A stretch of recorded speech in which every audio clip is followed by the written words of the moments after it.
So without further ado, if I could get you guys to download the template, the zip file, you can find that at samtrausneck.com.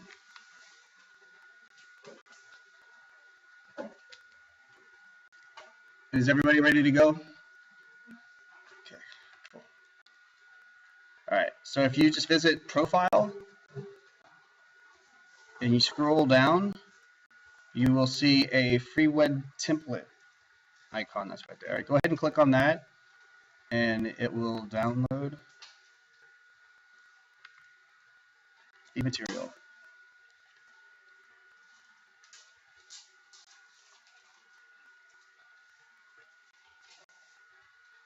Okay, so in the meantime, I'm going to try to cover as much as I can from those who already know a little bit about HTML, and for those who have no idea what the heck HTML is. I don't really want to try to make this very dry for you, and I also don't want this to take a long time. It should be pretty straightforward. If you guys have any questions, please feel free to ask. If I'm not paying attention, just yell my name. Again, that's Sam, and I will make sure I address your question that you have. So first of all, this thing is downloading real quickly. If you guys have already installed brackets, if you can come into here, I'm going to show you a couple things about brackets. And the first thing is going to be this button right here. Now what this is called is the live feed or preview button. All right, and what that's going to do is that is what's going to use your Google Chrome, and it should pop up into a local hosting browser just like this. So we were able to take what we had from here and we're able to see what it looks like on the net, or how it would look on the net.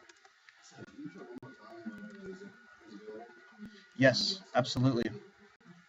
All right, so visiting the web, if you just click right here under Profile and you scroll to see where it says free web template, you'll find it right there. All right, so let's go ahead and get this open.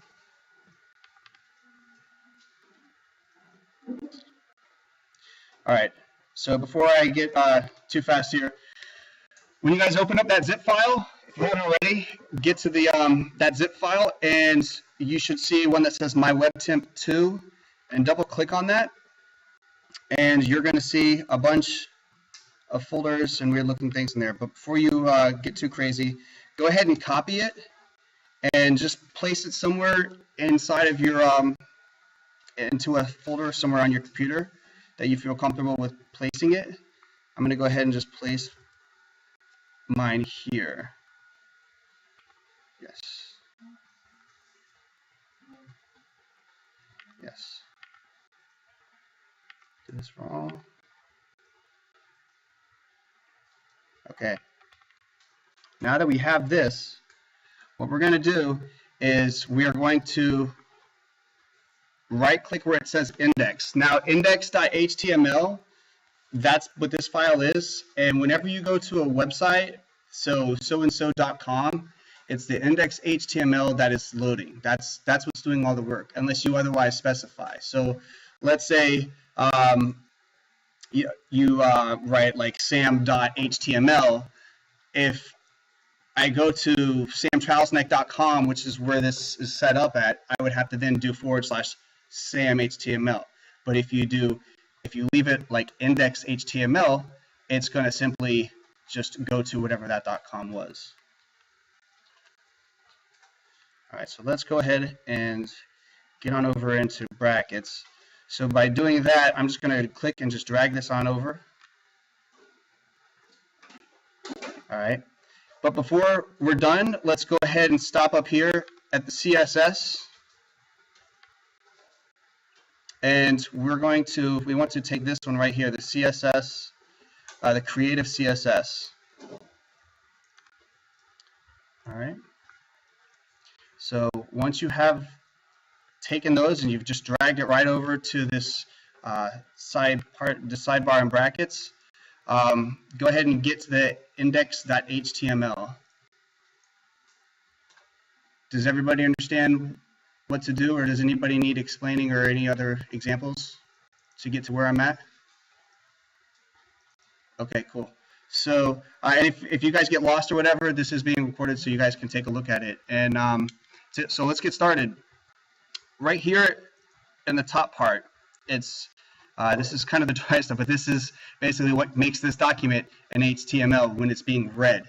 Obviously, you save it as an HTML, but when this is being read through the web crawler or whatever have you that actually picks this up and displays this information, that's what it reads. So it would be different for CSS or using PHP and that kind of information.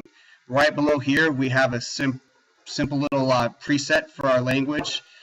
You don't have to do this with the adding language here, but this HTML bracket right here is very important because that's what's that's part of language. So before I go any further, I would like to point out that in designing and creating web pages, whenever you're working on creating something, it has to have this, which is let's just think of it like an open door, right? So you need, let's just call this a div. You'll see divs a little bit more later down the road. All right, if any of you guys see the difference between this one and this one right here, this one has a backslash. So whenever you are creating something, this property is going to have whatever that name is right at the top. It has to have a following shadow that has the backslash of that name. It has to.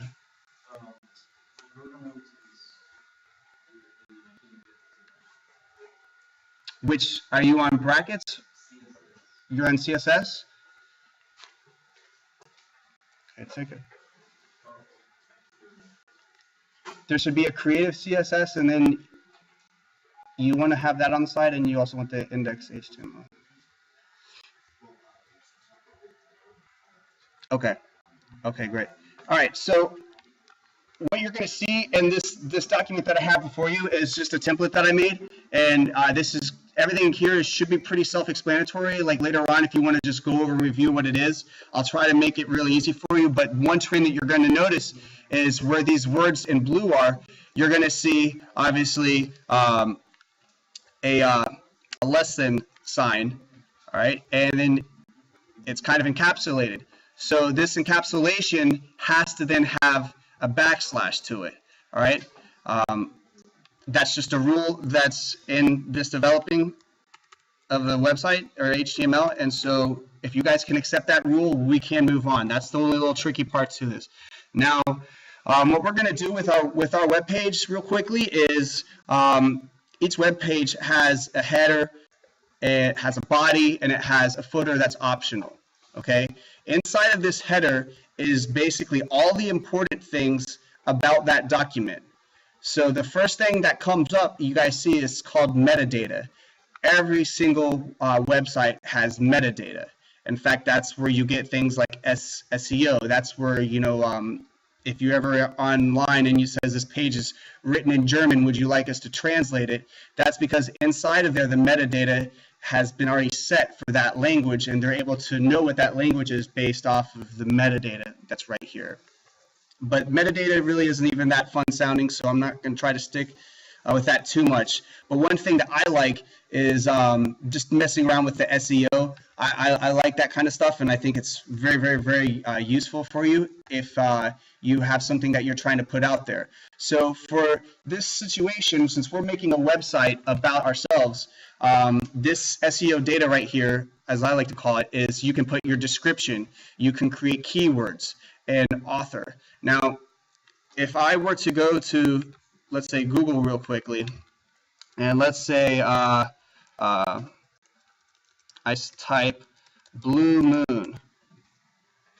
All right, so do you see these words right down here? It says harvest pumpkin ale, malty notes, harvest spices, and a smooth finish. That is the description that is pulled up. All right, so what do you want your description to say with your link when it pops up? Again, here they have theirs just nice and simple. Other ones down here can say, enjoy artfully crafted blue moon today. All right, so for yours, we'll say, welcome to my web page. All right, it can be anything you want. And in fact, if you change your mind and you want to go back to it later, so when people are coming to this link and they reading it from you, if you change your mind on how you want that approach, that's fine. But moving forward, so now we have keywords. Now keywords is going to be what is being typed in the search engine, basically like tags. So as I'm typing blue moon, let's say I'm typing blue moon beer, and let's say I want to then know blue moon flavors. So those are all 4 different things right there that are keywords. So this one right here, I left an example. This would be the keywords that we have for the Marine Robotics webpage. You see FAU, you see Marine Robotics Club, you see Portal, you see Autonomous, and the list goes on, Fort Atlantic University. So anytime any one of these words are typed in the search engines, not only Google, but other ones too, that is what it shows up. All right, so moving forward. Is there a limit on the number of keywords you can enter?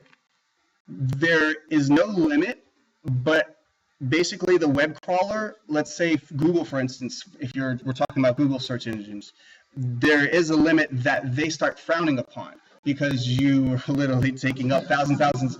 And when, so like, let's say you have 200 different written words. If they're not pertinent to what it is that web page is, they don't blacklist your site, but they frown on it and they hit you with like a tally against you. And what that does is that basically starts putting you back in the SEO rankings, which means other sites that aren't even related to what you're searching are now coming up in front of yours. So good question. So last thing, right under this metadata, what we want to do is we want to go ahead, and as you see, meta name is author. So let's go ahead for content and let's put your name. If you don't want to list your full name, that's fine. But what happens is that this is also kind of also used as a keyword as well. So if like, let's say I type in Sam Trausneck, this web page will be one of the links that pops up under your name. Now, before we transition on over into these links on how this file is being read and what this file is reading, what we're going to do is we're going to edit our own title. So the first thing that you want to do is, you're like, what the heck is a title? You see this thing right up here where it says Blue Moon Beer Flavor? This is your title. All right, so for your web page, go ahead and put your name right there, or you can say welcome, what have you. All right, so I'm going to put Sam Trausneck. All right, so if we visit that, let's see here. If you click on that little lightning bolt up there, you can see the change that you made. Well, let me save this first. Then it will show the change. So one thing that's also important about this is that when you're making your web page and you don't see that difference once you've hit this lightning bolt that's right there, the reason is because you haven't made that change and you haven't saved it. If you make a change, like let's say I were to do just Sam I am, and I'm looking at it and I don't see any change up here on the title, that's because I didn't save it. So if you go right back and you save this, it's going to go ahead and change. And in fact, what I like about brackets is it's very quick to fix that change that you made without you having to go to all the efforts of reloading the page. It'll typically do all that for you. Okay. Is it hosting a web server in the background? No. No, that is you're just your local host. Like it's basically just reading it and displaying it through Google Chrome as it would be fed through the web. Yeah, mine shows local host and port and index.html, but then yours has like file/file. Yes, and every computer is going to be like a little different based on how there's a setup. I'm not even using mine, so I really couldn't answer that too much, but I believe mine uses localhost as well. So moving on, now that we've gone ahead and we've put our title for our tab that's right up top here, let's go ahead and get to a little bit more interesting things. So what we're going to do here is we're going to see a link, all right, that says icon. Now right here where we're at, you see just a bunch of links. So links are basically like the roots to this tree, and the website would be our tree. And however deep the roots go, or whatever the roots connect to, that's what the tree uses to grow. And in this case, these roots, these links, are what this web page uses to gather all of its data.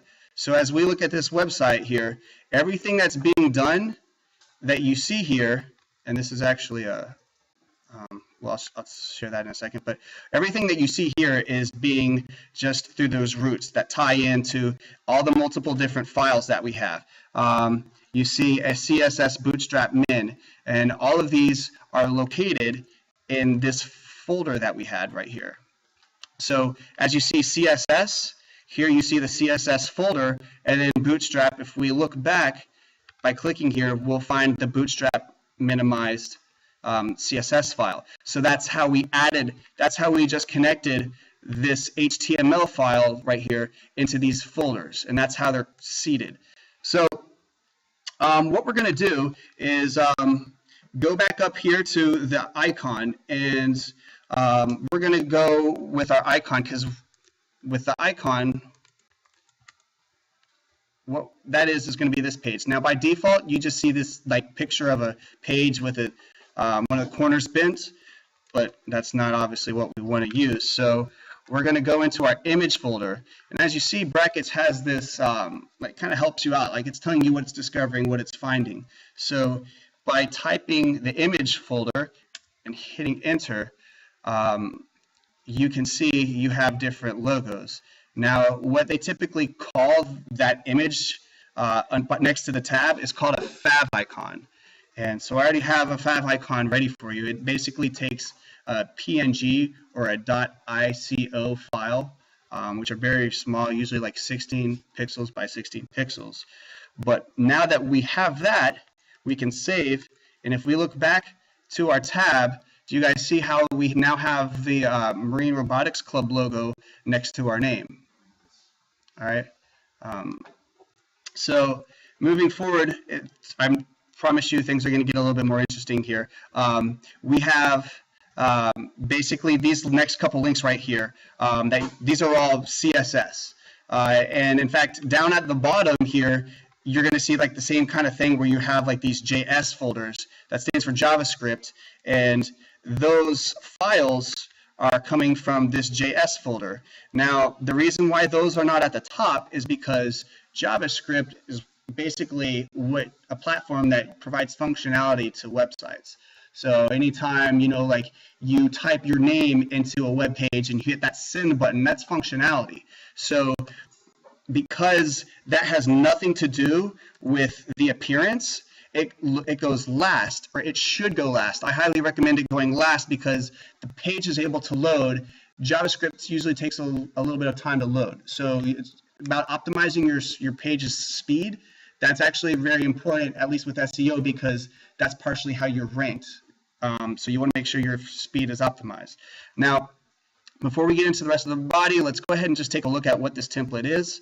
And as you see, I just have it open full, but I'm also going to shrink this again. Now, the way this is, one of the things that I mentioned was there was a Bootstrap CSS, and that's basically what I'm using here. And Bootstrap, the way it works, if done correctly, what it does is you see how the more I shrink this, it stays like with that. It changes all the containers and the way everything is held so that it's optimized. 10 years ago, that wasn't around. And if you had to like shrink this, it was atrocious. It looked just nasty. And the reason why we have things like Bootstrap is for mobile devices and tablets, because that way you can take something that your computer sees and now it's all fit and shrunk to size on your tablet or on your mobile device. So getting back to our page now, what we're going to do is we're going to start editing and developing our page. So don't worry about any of this gray font stuff right here. This is all Internet Explorer stuff, so that way those pages are able to read it. Internet Explorer is kind of like a breed on its own with how picky it is. Do you have a question? What's up, man? I've been trying to upload that index, that HTML file into the brackets, and it doesn't. All right. Have you tried?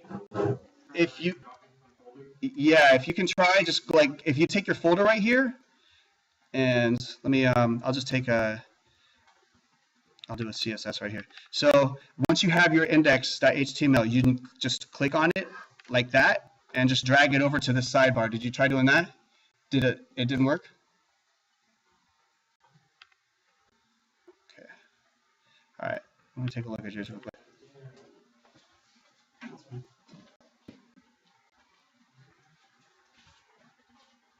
Okay. So see that right there? That is index.html. That's theirs. Okay.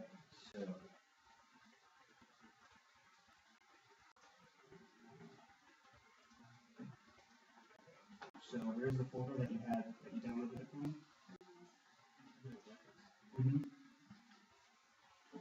Well, you down like yeah when you not where you download the brackets, but when you went to the web page to download the template, did you go to get the template? Okay, show me that folder. Okay, you need to extract this. Yeah, so just click this and extract that whole thing somewhere.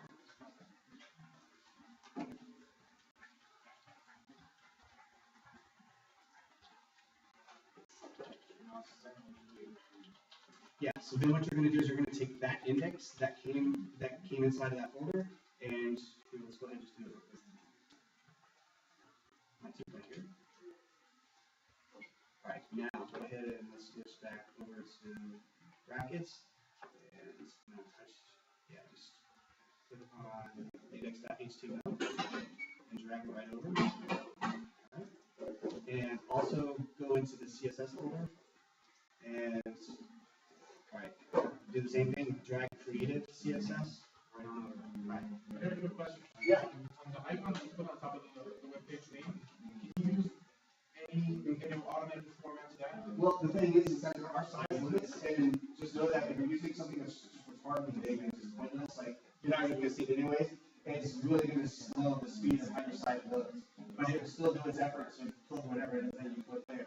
Okay. So that's why typically you can go online and just right click and save an image that you like if it's the style of design that you're looking for, or just make your own from Microsoft Paint, Photoshop, whatever works.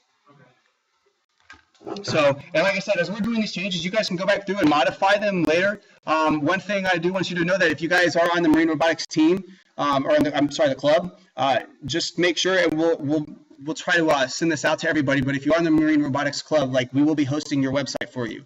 So once you're done and you like how the designs look, all you have to do is just send that to the Marine Robotics Club. I believe their Gmail address, and we will go ahead and post that up for you. So, for instance.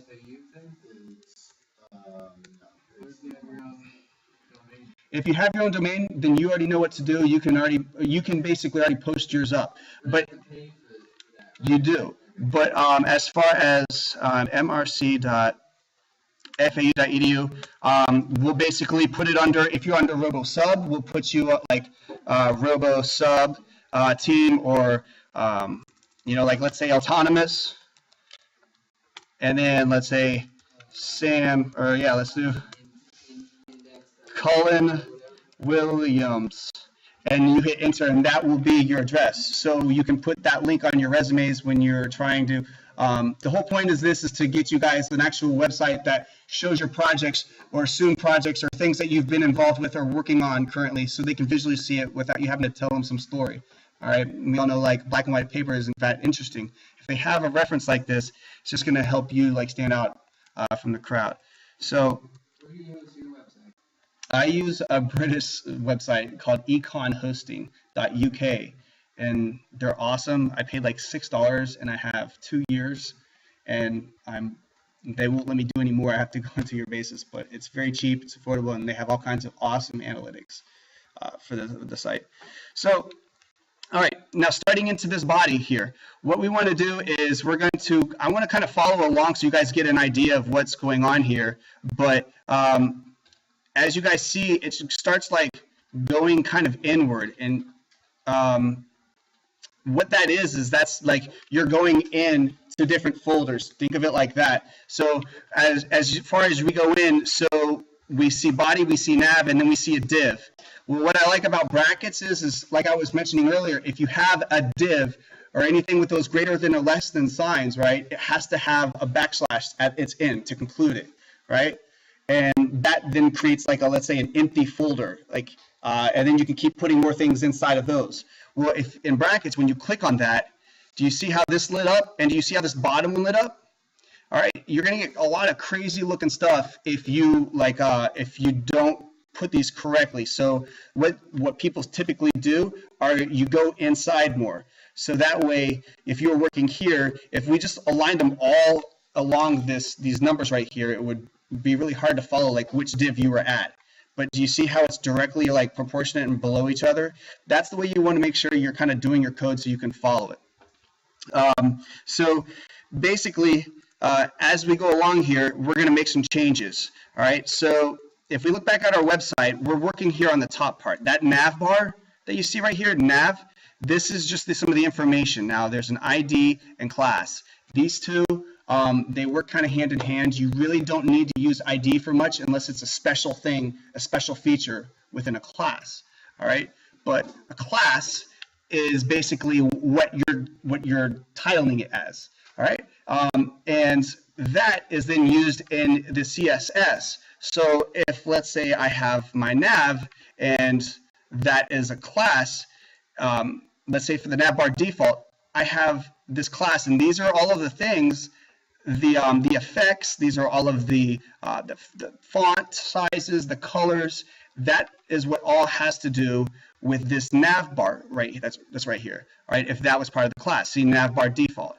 By putting a space in between, you can add more classes to it. So if you're like, I want the features that I made from this into it. If I want the features made into this, I'm going to do that.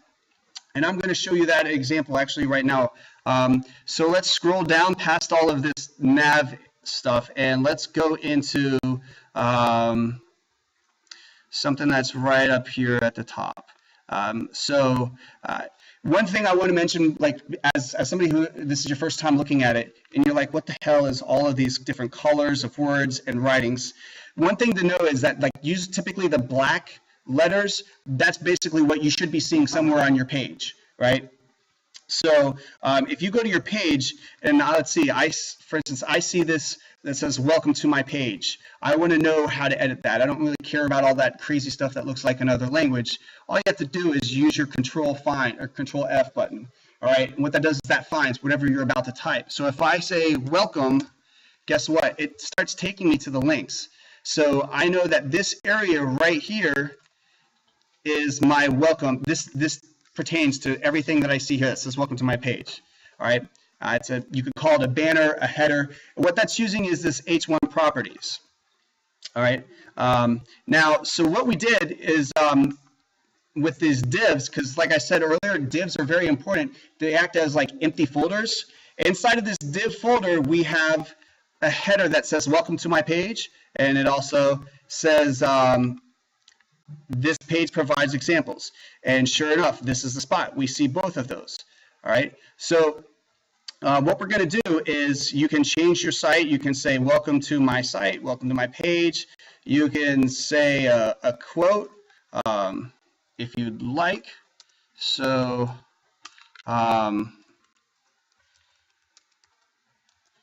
cheers, mate. We're going to pretend I'm, what's that, British, Aussie. All right, and if I restart the page, whoa, that's not good. I need to save it. It shows. All right. So if you want to go ahead and create a title right here for your page, go ahead and do so if you haven't done already. And what I want to show you about those classes is going to be this right over here. So you don't do this, but like I'm just going to show you how these classes work. So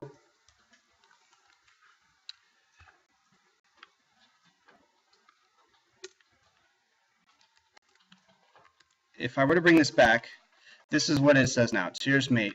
But if you notice, it just shows right up. So what you can do with adding classes and how it all works is they take those features.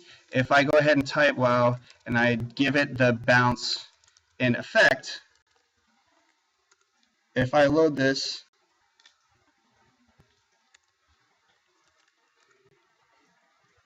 do you see how it just pulled that trick from the CSS that I had given it? And you can do more. So let's say I want to give it, now this one, I'm not just pulling names out of a hat. These are already classes that have been made, and you can find out some more of these classes by clicking right here under creative.ss and just looking through. Now I have a shadow class, so I'm going to hit Control F and I'm going to type shadow. And let's see. Okay, so maybe that's not one I want to use.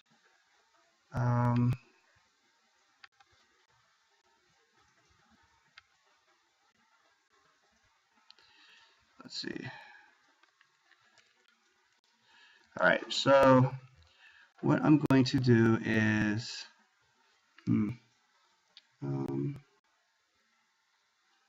okay, I don't have that up right on here. Let's see, let's give it a color. All right, so we give it a color. All right, so I'm going to create a class, right? And that class, to create a class, you just say the name of like what it is that you want it to be, and you have to use these open and closing brackets below it. And I will say color. All right. If you hit enter, it goes ahead and fixes like all these like attributes for you. So if you don't remember what the colon or an equal sign, because it goes back and forth with CSS, you're going to be using the colon. But let's just say I want it to be white. So I could type the word white and it would recognize that, or I can use the hexadecimal coloring scale, which is a little bit more precise, and I can say FFF. I can even go a little bit further, and then it'll read it with 6.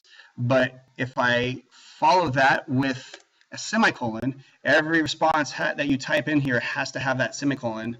What that's going to do is I can now click on it and see that color. But let's say I don't even know like half of the colors in the book. I can type, like, let's say red, right? Because I'm just trying to figure out what colors there are. So if I right click on red and I hit quick edit, I can now go through whatever color it is I want, and I can sit here and find out what the code is. But what's even better than that is that it will go ahead and just input that for me. As I move this around, you should see these numbers are changing. All I have to do is just hit the X to get out of it once I find the color I like. And now this color class, it changes like to that color. Now what I could do is I could then go back to my index and I can add, instead of that, I can add color. All right, and well, actually I'd have to change, let's say, background color. But my point is like that's going to change. I don't want to try to sit here and I wanted to use the shadow effect, but for some reason, ooh, hold on.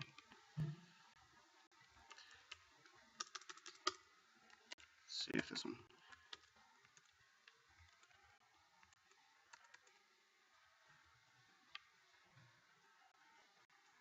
Okay, it looks like this template that I have is not the one that I used with shadow. So there's another one that I made here, and I'm just going to go to it real quickly to show you like how it's valuable. Because that color attribute actually has nothing to do with this font color. But Sam Trausneck /stuff. So what I did right here is see the shadow that pops up. That's what I did by creating shadow class. There's another thing that's called W3 schools. All right, now this website is very, very, very, very helpful when you're trying to learn basically anything that deals with school or with learning the web. W3 school see if this searches. Okay, so it's w3schools.com. So let's say I click here and I hit CSS. So if I click on this hamburger, I can see all kinds of really cool different things that are going on. And if I have any particular things that I want to do, I can mess around with it. So if I click here on shadows, I can view like all these different, I guess, these images, that examples of shadows. So you can also click on a try it yourself, and you can change the the effects, and it will literally display it right here when you hit see result. But what I want to do here is I'm going to take this text shadow because I think that looks cool, right? And I'm going to just copy that. So why this web page is important for what it does is, depending on the topic that you want to do, you can add that stuff. So as you see, I just let me go ahead and edit this, and let's say I go back to creative. I'm going to go ahead and close this one out, and I'm going to make a thing called shadow, open and close brackets, all right, and inside I'm just going to hit paste, right? So right in here it already has the text shadow in it. Now if you go back from your creative CSS back over to your index.html and you add the shadow class and save it, there we go. Well, I guess this is a bad example because you can't really see it. That has been added to it. But enough of that. I don't want to stick too much on that. Let's go back down to our creative CSS. Okay, you already have your banner looking the way you want it to. Let's go ahead and change that background. If you like sunsets and you think that's a fine background for you, good for you. If you already have a background that you have in mind, or just a picture of yourself that you want to put up, that's great too. But what you can do is go ahead and click over to the folder that I gave you, and I want you to go ahead and click under images. All right, now under the header right here, you should see a bunch of different colors. So I gave you, what is this, like 6 different images to choose from. So me personally, sunsets are fine, but that's not really one I want people seeing when they visit my page, because I want them to see, like, productivity. I want them to see like adventure or creativity. So for me, I'm going to go ahead and take this picture, man jumps. Now it's called man jumps. So that's important to remember, because I'm going to go ahead and basically call that address now. So when this web page reads it, it knows. All right. So in order to do that, what I want to do is, let's say I don't know where to even go with that. One thing that we do know about all these pictures is that these are JPG files. So if I'm in my creative CSS, I can hit Control F, and now let's just type JPG and see what shows up. Right here it says 1 out of 1. The only thing I have is this sunset. Sure enough, that's that picture. All right, so what I'm going to do is I'm going to go ahead and take that, and I'm going to delete that. All right, now you'll notice I also removed the /. Reason being is because if you remove that and then you type that / again, the system will actually go ahead and do this. It'll show you, like, just in case you're afraid of not typing it correctly. All right, so let's do, I click on man jumps. All right, I will save that. And sure enough, here's my new site with that picture. All right, so, and yeah, question? That's a really good question. So as far as that goes, yes, to optimize the page, yes, you can. And in fact, you can not only set the resolution for how it looks here, but you can also set the resolution for, like, let's say a Samsung Galaxy. You can set the resolution for as many different tablets that are out there that are being used. Or you can set them in between certain, like, height requirements. And to find out a little bit about more, we're not going to be covering that too much in this class. But see where it says at media? Well, obviously that makes sense, a media device, right? And the minimum width. So anything less than this, it would do these things.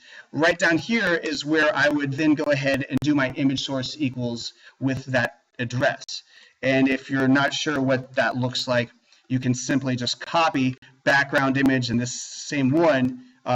Obviously, let's see, you would save the smaller version as man jumps small or whatever, and that's where you would place that. So yes, you can do that. Now, this one right here, as you see, it's a pretty big picture. It's 7,000 by 5,000 pixels. I like my pictures, and I like this one because it's just really cool looking. You can obviously get a much smaller one, and I highly recommend that so your page loads a little bit quicker. But as you see, the reason why I have such a huge file is, look, it still loads it just perfectly. So with Bootstrap and the way that framing CSS framework works is that it's able to recognize, like how big the picture is, and it fits that right into it. Bootstrap, yes, Bootstrap CSS is doing that. Absolutely. You can always override what it does by going into it. Now, what I will do is, let's go into the folder of Bootstrap, and this is Bootstrap. Now, as you see, there's different files here. There's a Bootstrap regular, and there's a bootstrap.min. So the difference between the two is that minimized code looks like this. The reason why it's minimized is because it's taking up shorter space, so it's a shorter file. And the smaller files are, the better it runs as far as page speed. If you take a look at that one, now we look at the regular Bootstrap, and well, okay, this makes more sense. I can actually go in through and I can see what it is that needs to be done. Now, Bootstrap, this was created by some of the guys at Twitter, which is why it's also referred to as Twitter Bootstrap. And they did a great job. This is version 3, which adds much better responsiveness for mobile devices. And probably in 2 or 3 years, there's going to be a 4. Okay, so moving on, let's go ahead and get back to our index.html page. This is basically where most of the work is being done. All right, so we've already written cheers, mate. Now we see right here where it says P. Now, P, this means is short for paragraph, and it typically shows words pretty small. So what I've written here is just something about me. So I'm going to say something I want to say. All right. Now, when I save that and I go back to my page, it shows up. If you don't want anything there, you don't have to have anything there. This is all in like the experience of how you want your user to see what you want to tell them right up front and what you don't want to tell them. So if I click find out more, it went ahead and brings me down. That is just some simple JavaScript and CSS. So if you guys notice with that, you see how, well, not only is it like changing colors and stuff like that, but that functionality, I'll show you guys at the end of class. You can just mess around if you like those kind of effects right here on CSS 3 or W3 Schools. But so this is what they call an anchor text, and that's what the A stands for right here. And I gave it a hyperlink or an H reference. All right. So to do this real quickly, I just got rid of that href. Href is that hyperlink reference, and that's where, like, so when I create an anchor, like, which is that A, so you see where my mouse is, you see this, right? So that's an anchor, and when that's made, it's whenever the mouse will scroll over where this is seated on the page, that is going to create a clickable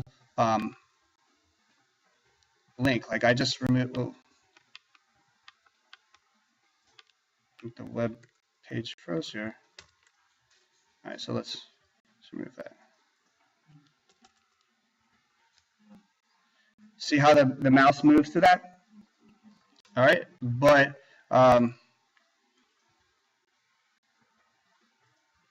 okay, So What happens if you click on that button now? that's what we're going to find out. So if I click on that, it's not really doing anything. All right. So reason being is because that hyper reference, I think about hyper in action, like it's got to do something. So I don't have it to do anything. All right. So when you have an A, like, so you want to use that A for anytime you have something that you need to be clicked.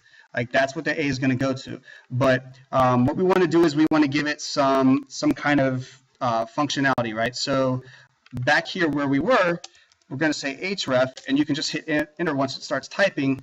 And we are going to say, we're going to give it a pound sign. And what's going to be next is going to be called,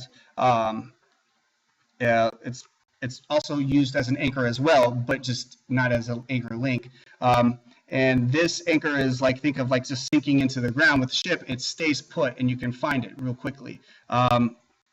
So that anchor is going to be called anchor, right? So when I go here, it still does nothing, even though I typed anchor to it, right? So what I want to do is, listen, when I have this button right here, I want this to scroll all the way down to my projects right here, okay? So how to do that, see how this is a hashtag anchor, you're going to go over to, and quickly, how would I know where all of this stuff is right off the bat, I see something called project name, right? So that is the next closest thing to find in my page. Or let's say you have a page full of just images and there is no like thing that comes up right here. So we have charged or powered up. So let me go here and I'm just going to type up. Powered up. All right, so here I am. So right below here, right below here is all the stuff that relates to these images. So now what you can do is you can go ahead and set an anchor in here. Now right here it has an anchor called portfolio. So what I'm going to do is I'm going to go ahead and give it, I'm not going to give that, you can actually anchor pretty much any of these divs right here, and it's all going to do the same thing. So if I hit ID, bam, anchor, right? I just set that,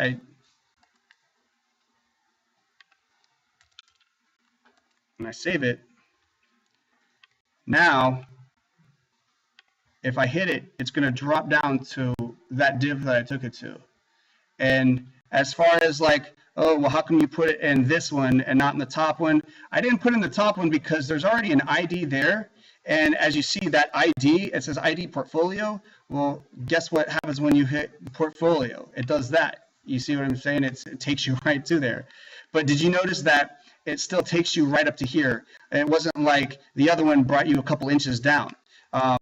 That's something to be noted because there's nothing going on until you start putting this ID below images and where they're placed here, then it'll start bringing you to that spot. So just putting it right up at the top is nice, and it makes things a little bit easier for you. So, all right, I'm gonna save that, and we're gonna go back up.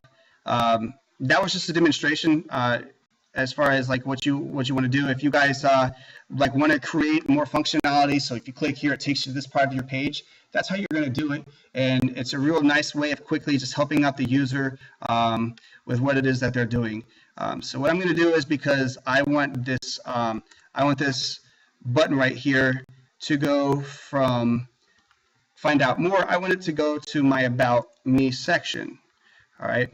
So that's actually coming up next. See how it's called About? So I'm going to go ahead and do About. All right. I'm going to go ahead and save that. Now, as I reload the page and it takes me here, it will bring it right down. Okay.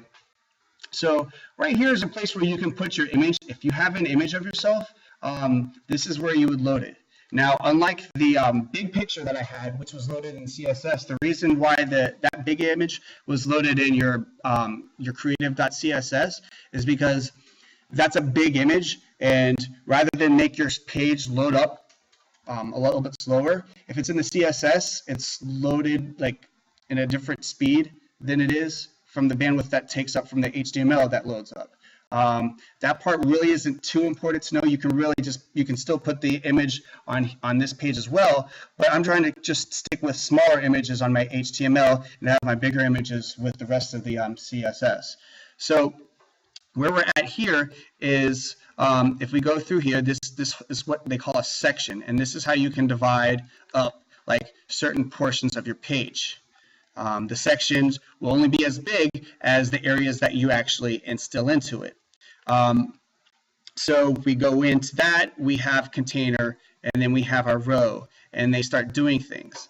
This part, I'm going to, for the sake of just getting you guys to start doing some things and seeing results, I'm going to kind of fast forward over this. But these numbers right here, these are the actual, this is column, large, and 2. This stuff basically deals with how the image is set up. And if you want to learn more, you can just type bootstrap columns.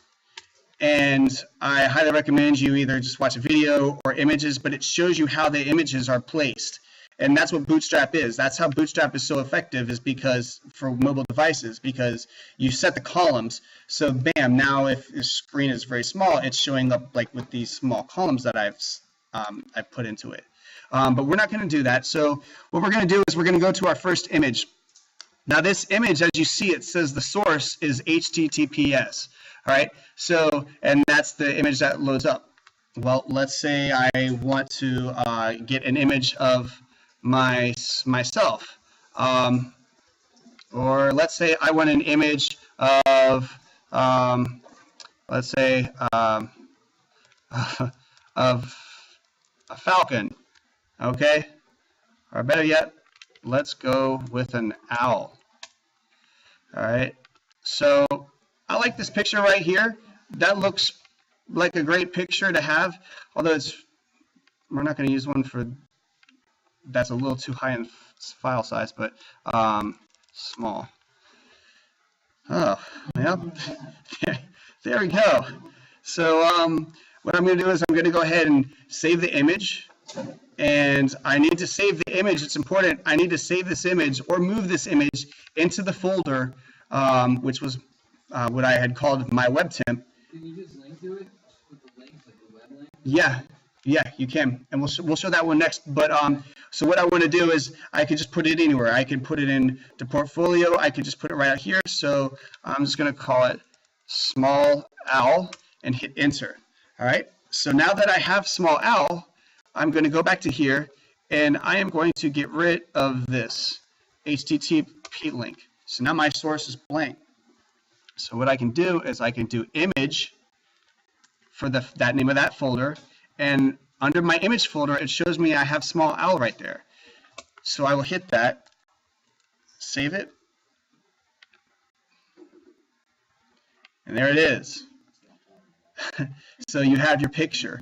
Now this is where you can start using some more Bootstrap and CSS features to shrink the image, or if you don't want to get too codey and techie with it, you can go into like Photoshop or MyPaint, and you can change that to make the image smaller, and then just upload it back into your folder for yourself. All right, but there, now you have that image ready to go. Now, like Colin was just saying, is you can also have, you can also just pull the link from the web page, so you don't have too much space in your folder. And the hyperlink to that view image is this right here. So if I hit that view image and I copy this link, I can paste that right there and hit save. All right, so what's going to happen is when I refresh this page, that same picture still pulls up. It's just now accessing it from the web. So many ways to get things done. Obviously, that's just how that works.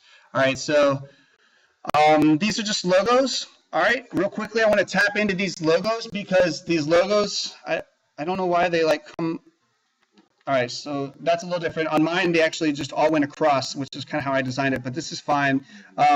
So you see they're all sitting, there's 4 of them. All right, if you don't want any logos, like you could use this for, like my hobbies or projects I've done, and you can use different logos. And I'm going to show you guys the where to actually find these list of logos. But how this can be useful.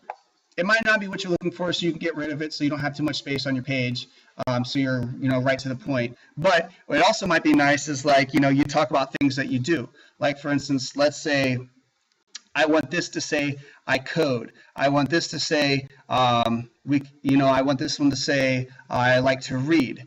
So let's go ahead and do code, and then we'll do our read. All right, so if we scroll down right here, and this was under my hobbies include. Do you guys see that? My hobbies include. So what I would do, if I didn't know where to look, I'm just going to go ahead and hit my hobbies. And look, I already found the area where we're at. That easy. So where this says Rihanna, shine bright like a diamond, all right, that's obviously one little section. So if we look right in this section, I see Rihanna, I see shine bright like a diamond, and right above Rihanna is that I. All right, now that just stands for icon, obviously. And there's a thing called, it's called, is it Fav Icon? I think it's called Awesome Fonts. Yeah, it's called Awesome Fonts. And so, or Font Awesome. Anyways, that's what all of this stuff is right here. Is this part right here is FA Diamond. All right, now this is actually being called through some JavaScript, some techie little stuff that's going on, but it's accessing it through a page, just like we accessed the OWL like through hyperlinks. So if you want to know how to change these, all you have to do is just Google font awesome cheat sheet. All right, and what's cool about that is what's going to show up are all of the different pictures that you could put up as that. So what we would like to do is, let's say, for instance, we said we like to code, right? So I guess we can just use this one, FA code. All right, so that's what the name of that is called. So here where it says FA Diamonds, I can go ahead and change that to code. And if I hit save, there's that icon. So this cheat sheet's kind of nice because you're able to then just pick whatever kind of image you want to use. See, there's the FA Diamonds that we had earlier. And yes, these also work with, objects, like there's a soccer ball. They work with like Facebook logos. They pretty much have a huge array of things. So why I left this up here for you guys, this area is just to be able to kind of just say something about yourself or a skill that you have. Find a picture with it and use it. If you don't want to use 4 and you just want to use 2, then I will show you how you can do that as well. And we will do that next. So right here I have the code. And let's say programming, right? And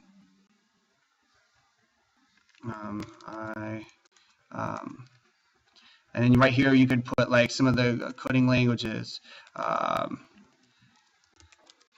Python, C, all right, C sharp. All right, so what happens is, so here is just something like just an example, an illustration. All right, also just to put this out here, I know we're so used to using commas for things, but think about it. Did that even look all nice with all these commas? Not really. So, try to keep that in mind as well, as far as like just like aesthetics and like how nice it looks.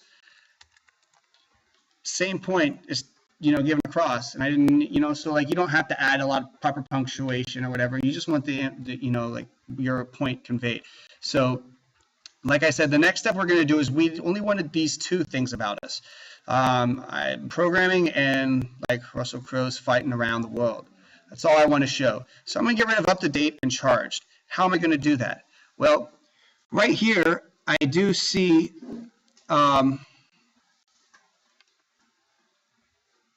to date, and I see news you can use, and I also see this charged powered up. Perfect. That's what we want to get rid of. So if I go all the way out to that class, all I have to do is just delete that class. Did you notice how like I hit this and it lights that bottom close? So everything inside of that I can go ahead and delete. And I'm going to do that one more time with this one. I will save, and here's my page.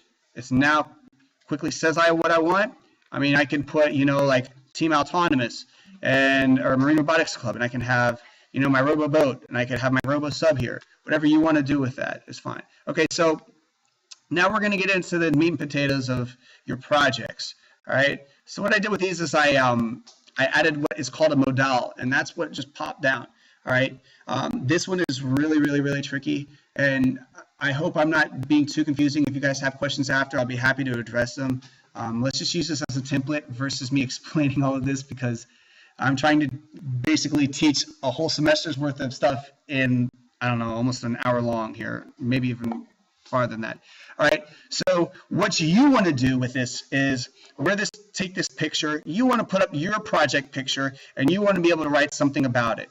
You don't even need this header information, but I think it might be nice if you actually want to like go ahead and say the time frame of the window that was created.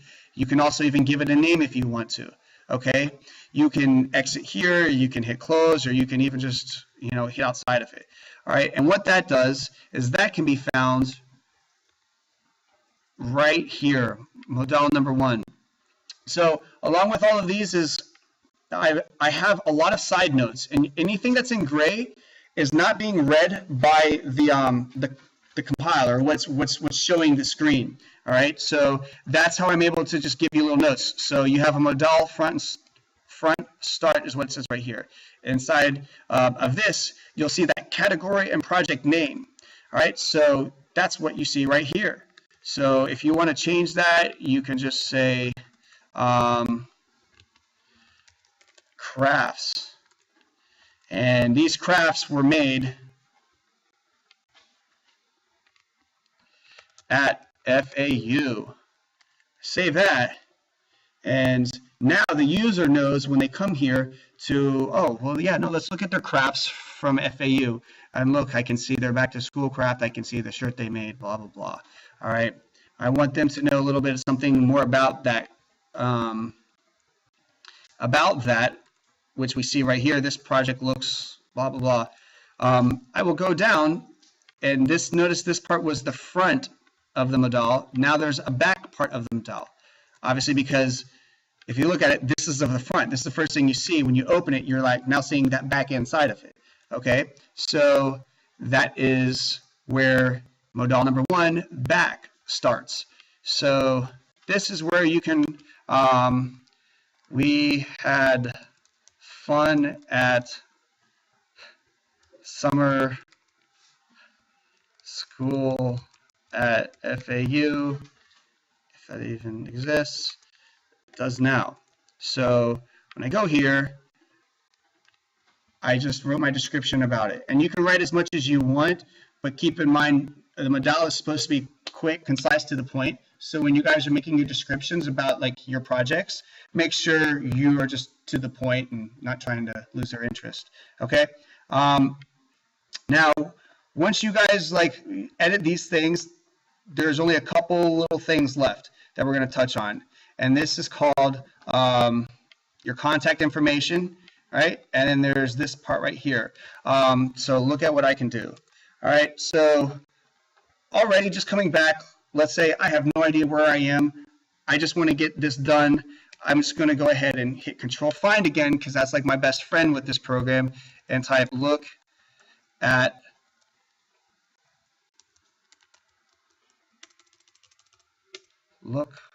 what I can do, and it's already right there.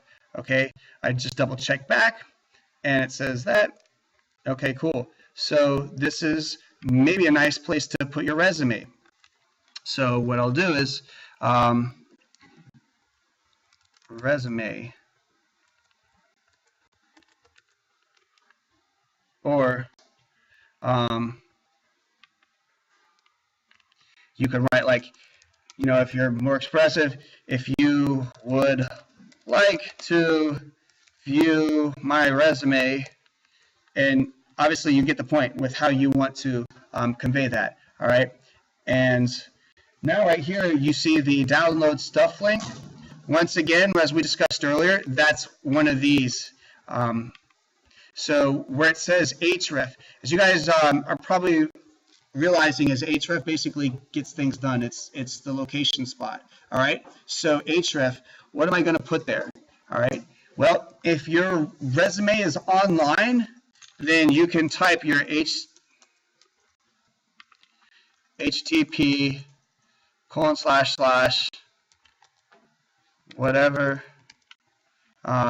.com/resume, if that's where your resume is online.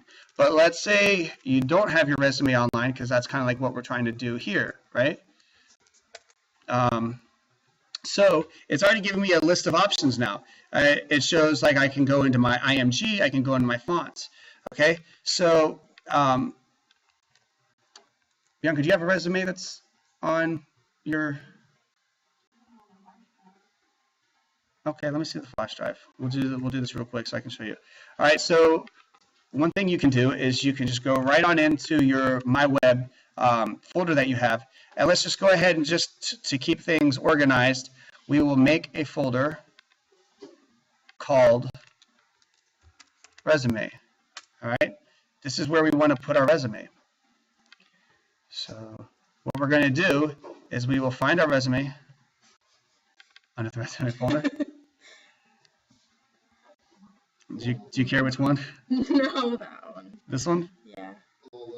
Okay. I have to override the 14. Okay. Um, I can do the other 59. New. Okay, yeah. That works. Okay, so let's just do the 2015, right? Okay, so what I'm going to do is I'm going to copy that, and I'm going to paste that into my resume, or, you know, click and drag, whatever works for you, whatever floats your boat. Okay, so if we go back here under href, if I start typing resume, nothing showed up.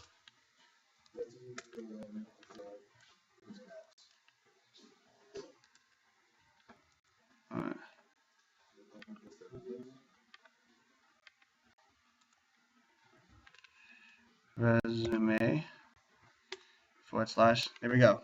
All right, sometimes it takes a second for it to figure out where it is. All right, so now by just clicking on this, I don't have to continue typing out, because notice that, you know, when she has spaces in between her resume, it's actually defined in the HTML language as %20. That's its like length, like you have to put that there. So anyways, that's how it's covered. So if we click save right here and we go back to our website, I'm just going to load it up. Bam. See how it just went there? Now, if this was a PDF, what it would have done is it would have actually taken you to another window. And that other window, like, you could actually see it online. Do you have any PDFs? Yeah. Okay.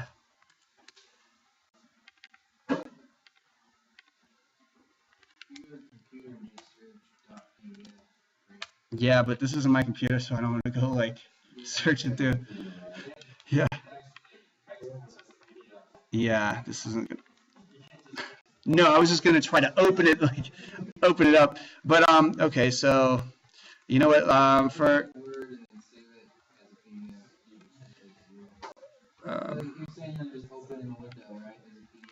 yeah, let's see, resume example.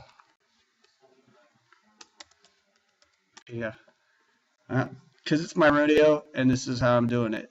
So, all right, resume sample. Okay. John Smith's a really cool guy. All right, so we're going to go ahead and save that. Let's go back into our brackets now that we have that saved. And nothing is showing up, right? But, let me cancel that.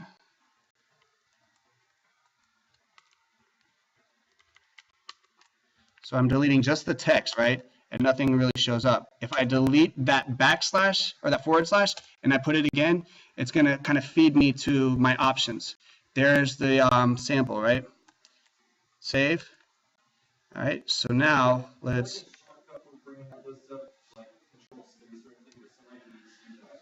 No, the only other thing to do as a shortcut is to keep like track of like what's in the folder is just, you know, hitting your Alt and Tab button to see what actually is in this folder. That's kind of why I like why I stress when you do it. If, for instance, like you delete. You have to delete this slash to the top. Well, no, it should pop up for you, but the way that this program reads it sometimes, because we're just kind of trying it from different angles, if it doesn't show up, the reason why I'm kind of teaching you guys to do it like this is so it's a fail-safe, you know, 100% would be effective every time.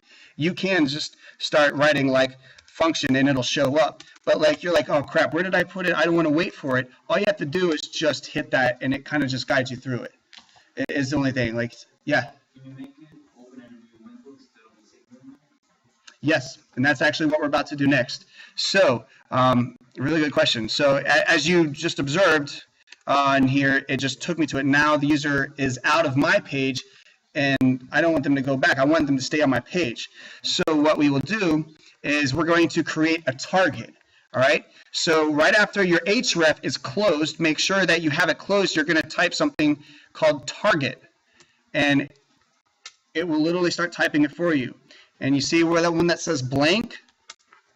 What that means is it's going to target a blank page to put that in for you. So if you just hit target or type target equals, and you actually don't even need this button, the underscore button. You can just leave it blank like this. But if you put blank, do you see how it kept us there and it opened up into a new page? So that way, not only can people see your resume online, but they can also print, download it, they can zoom in and out, they can do whatever they want, thanks to the help of Adobe. All right, so this would be a great place to put your resume. Now, moving forward, we have our resume location and the links working, but I don't want to say download stuff. You can say view my resume, or I'm kind of getting screwed with this mouse here. Or you can just leave it resume and save. All right, there it is. All right.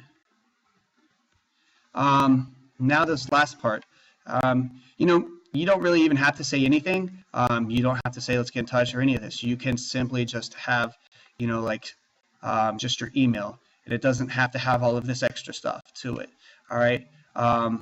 So moving back into this, let's find out where we were. I noticed that I see 1, 2, 3, 4, 5, 6, right? So to find out where all of that stuff is located on this index.html, I will just find 1, 2, 3, dash 4, 5, 6, and ta-da, right in front of me. Now, I'm only showing you this way to find things just to quickly be able to navigate through this. All right. If you guys are messing around with this and at any time you guys do get stuck, like feel free to either just shoot me an email, or if you see me around at school or here, anyway, if you get stuck and your project's not doing what you want it to, rather than just recreate it all over again, just contact me or ask me. I'd be more than happy to help fix that, troubleshoot that bug for you. There's a lot of guys here actually that also have experience with HTML, and if you know, for those that do know what to do, they could help you out with that as well. But feel free to ask me if you want. All right. So now that I know where I see this spot, I also see this black text. Once again, I said black text is what you're going to be seeing. The user is going to be reading somehow, some way on this page.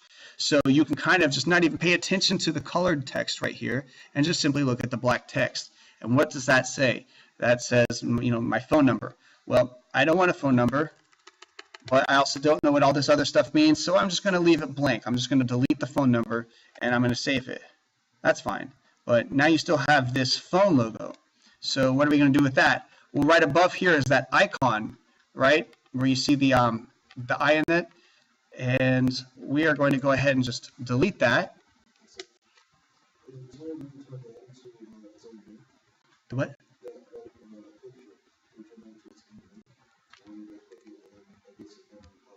Yes, yes, you can. So you can leave it like that if you want to keep it like mobile friendly on your phone. And I want to say that is, well, first of all, you're going to put an href,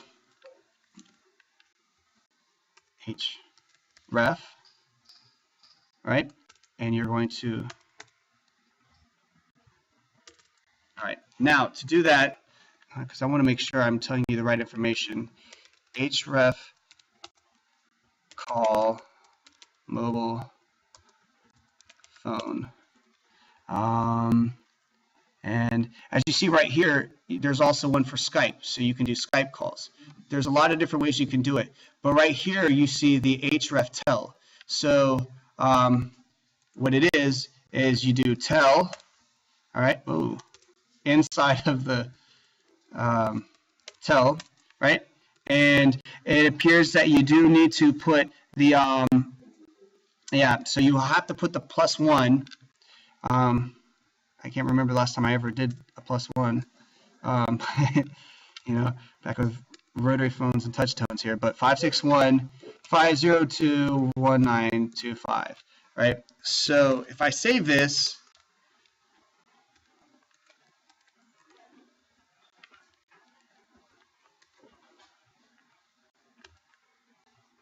now you know what? What I need to do is I need to make an anchor link to it. So what I'm going to do is I'm going to take that first A and I am now going to put it in between. So I'm kind of enclosing it, right? Now it should work.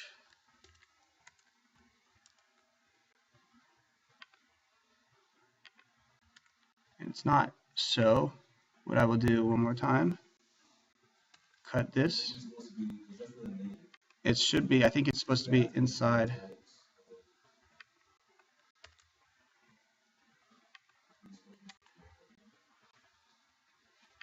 For the name.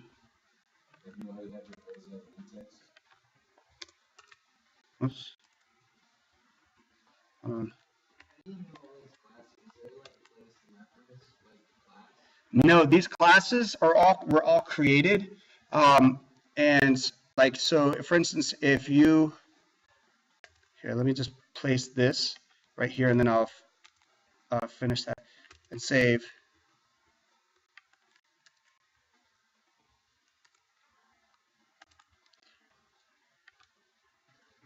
All right.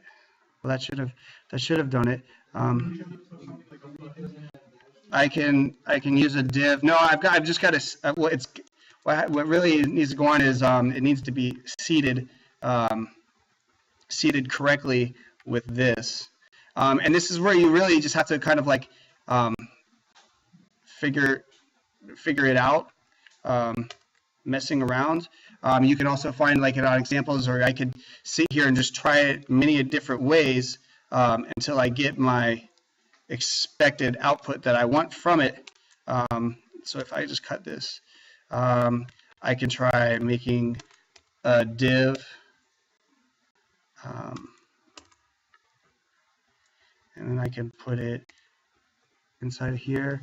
I thought it was the anchor, but let's just try it like this and see if it still does it.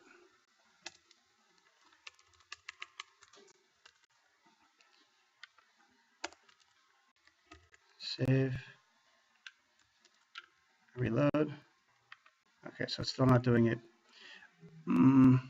Oh, I know. I got it here. Paste that. I'll have to make that an A for sure. Save. There you go. So that's what it was. Like I said, like these A's, these A links, that's what you want to use. Obviously, because I had it in an I for just icon, it wasn't acting as a link. But so now anytime somebody would touch that, it would start calling. Do it. All right. So the last thing I want to show you guys, just to complete the page here, is this stuff at something.com. All right. So how that works is this link right here. So mail to and your email address. So right after you see that colon right there, this is going to be the spot where you say like Sam at fau.edu is what I wouldn't give anybody my personal email or whatever, just from the web. But this way, fau.edu. Plus, this way, that anybody who's visiting your resume, this is obviously the only, when you're pulling your web through your phone and something shows up under your FAU address, oh, they must have gotten this from my resume or my online portfolio. All right, so what happens is that when they click on that, it then takes you through whatever it is. I don't want to go through her email, so I'm going to close that. It takes you through whatever it is that your email provider. Okay, so I know it is a lot to cover to create a web page. So my best bet to you, or my best advice, is if there's anything else you want to do to your page, please feel free to ask me. I will be here Monday. I will also be here down at CTech this Saturday, so you can visit me there. Like I said, I love doing this stuff for fun, so you're really not bothering me at all if there's something you want to change. I did not get to colors. You see how all these colors were one thing, so what I tried to do was just keep it so that way you can, all the pictures matched those colors that I left in the image folder for you.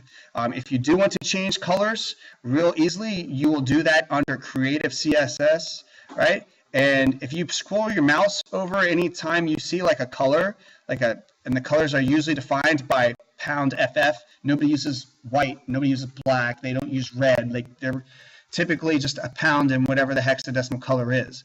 All right, but so see how this one right here is that. If I right click on that color and I change it to, let's say, blue right there, I will go ahead and save that. Now this one was under your primary, so any big button primaries, that'll get changed. But let's say I like this and I want to change copy. I'm going to copy this under all of them. So HR is that line that you would see. I'm pasting that. And see how that's the HR that I use right there. But see how everything is now that color? And you can sit around and you can mess with it till you get the colors that you want. Till you're nice and happy with how your web page looks. So one other thing that I really think is important is this one right here. It's called pexels.com. If there were not any images that you liked, this one has stock photos, so high quality images. If you are interested in finding more, these are what typically blog users and just different web developers and web designers will use. So you could take that one, simply just download it for free, and how awesome would that be? You know what I mean, with your web page right there saying cheers mate. That would be freaking outstanding. Another one other than Pexels is going to be Stock Pick. Now these are just ones that I've always had great success with, so I just wanted to share these tools with you, and you can just find, as you see, I included that one in your image folder, but there's ones like these. And all you have to do is literally just click the button and it's yours. So that's it for the images. One thing I did not get to cover as well was this. It's called Animate CSS. And this website right here, you can play around with how everything comes up. And just like how I select bounce in, it goes like that.